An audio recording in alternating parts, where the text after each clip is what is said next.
Pasig. Sektoranya, nagkaawal menuju perumahan Indonesia Baru.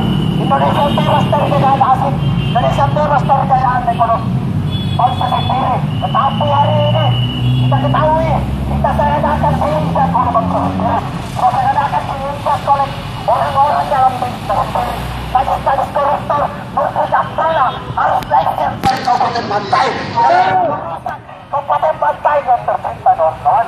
Bantai yang penuh kabupaten yang menjadi cermin dari kabupaten lainnya, tetapi realitas yang kita lihat, Bantai masih banyak kemiskinan, Bantai kesenjangan sosial, keadilan sosial itu masih banyak di kabupaten Bantai. Maka dari itu, sekolah pelajar mahasiswa Bantai Raya menyatakan sikap pada hari ini menegakkan tidak terima pada Pancasila, keadilan sosial bagi seluruh rakyat Indonesia.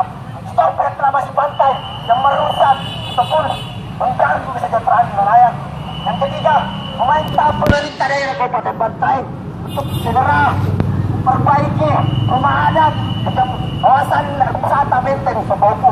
Yang keempat, tegakkan keadilan yang seadil-adilnya terhadap pahlawan tanpa tanda jasa upaya seorang guru jadi penjara di Kabupaten Bantai. Yang kelima, meminta transparansi mengenai anggaran 20% dari pihak APBD dan APBN yang dibocorkan di Kabupaten Bantai. Hidup rakyat, hidup Polri,